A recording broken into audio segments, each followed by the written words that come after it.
प्रवासक क्षेत्र में एक दिन की बात महाराज, प्रवासक क्षेत्र में अर्जुन ने अपना रूप धारण करके, ब्राह्मण का रूप धारण करके अर्जुन ने द्वारिका में पहुंच गए। कहाँ? द्वारिका में। कहाँ से? कुरुक्षेत्र से ब्राह्मण का रूप धारण करके द्वारिका पहुंच गए। क्यों पहुंचे महाराज? बोले महाराज सुभद्रा जी का हरण करने के लिए। अब द्वारिका पहुंचे महाराज, जो भगवान की जो बहन थी सुभद्रा जी, भगवान तो चाहते थे, भगवान जानते थे सुभद्रा जी अर्जुन जी से प्रेम करती हैं। किससे? लेकिन बलदेव भैया सुभद्रा जी का विवाह दुर्योधन के संग करना चाहते थे।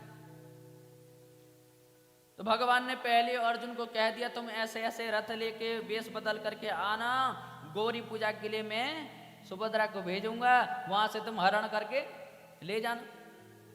अब तो महाराज अर्जुन भैया ब्राह्मण का रूप धारण करके आए, द्वारिका में आकर के सबकी जन्म पत्री देखने लग गए महाराज, सबका भविष्य बताने लग गए। अब बलदेव भैया के कानों में बात पता चल गई कि दूर से एक बड़े बाबा आए हैं, सबका भाग्य बता रहे हैं। अब बलदेव भैया भी गए। बलदेव भैया जा करके प्रणाम किए अर्जुन भैया के सामने, साष्टांग गुरुदेव प्रणाम। तो बोले महाराज अरे तुम्हारा नाम बलराम है? अब तुम्हारा बलराम जो अचंभित रहे, इनको कैसे पता मेरा नाम? अरे भैया तुम्हारा एक भैया भी है जिसका नाम है कृष्णा। बोले हाँ।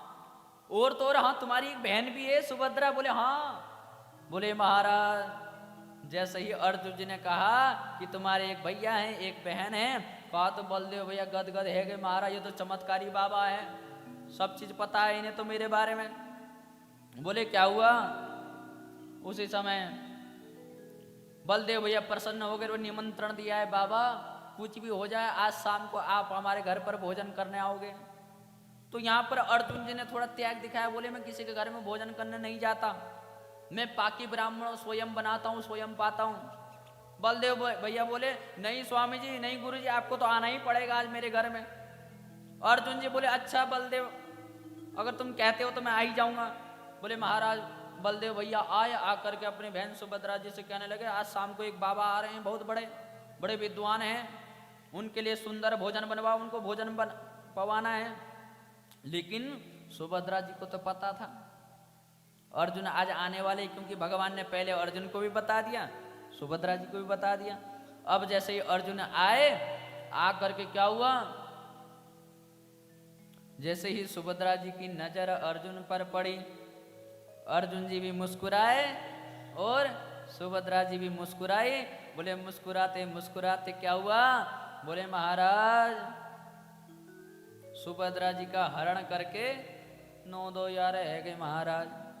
अब बलदेव जी को पता चला महाराज वो बाबा जो हमारे घर पर भोजन पाना आए थे वो तो मेरी बहन का हरण करके ले गए महाराज। अब कन्हैया वहीं बैठे हुए थे।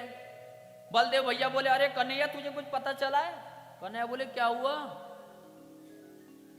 अरे तुम्हें पता नहीं जो बाबा आए तो आकर के हमारी बहन को हरण करके ले गया। कन्हैया बोले हाँ ये तो मुझे पता है। तो बलदेव भैया बोले जब पता है तो तुम यहाँ क्या सोच रहे हो बैठ करके? कन्हैया बोले मैं भी यही सोच रहा हूँ वो कितना ताकतवर है। अरे हमारे बारे में पूरे संसार में कौन नहीं जानता कृष्ण बलराम कितना शक्तिवान है, कितने बलवान है, द्वारिकाधीश के राजा हैं, कौन नहीं जानता। इतना जानने के बावजूद भी वो व्यक्ति कितना महान है कि आ गया हमारे घर से ही हमारी बहन का ही हरण करके ले गया। मैं यही सोच रहा हूँ।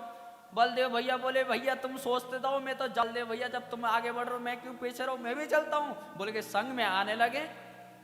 अब संग में आ करके देखा तो महाराज बड़ा अचंभित।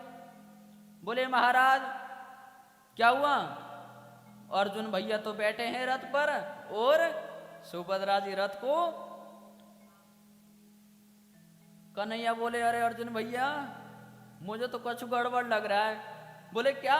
मुझे तो ऐसा लग रहा है अर्जुन ने हरण नहीं किया तो सुभद्रा जी ने हरण किया है। क्या? सुभद्रा जी ने हरण किया है? बोले कन्हैया मैं समझ गया ये कोई पंडित नहीं है ना ये कोई साधु, ये अर्जुन है।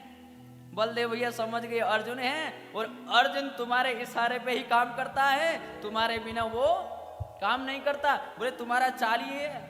भगवान ने कहा हाँ भैया, ये सब कुछ लीला मैंने ही की है, इसका मुख्य मैं ही हूं। क्यों भैया, ऐसा क्यों किया? बोले भैया हमारी जो बहन सुभद्रा जो थी वो चाहती थी अर्जुन को, और तुम कराना चाहते थे दुर्योधन के साथ, इसलिए मुझे ऐसी लीला करनी पड़ी। इस प्रकार सुभद्रा जी और अर्जुन भैया का विवाह संपन्न हुआ। बोलो गोविंद भगवान की जय। बोलो बाल कृष्ण भगवान।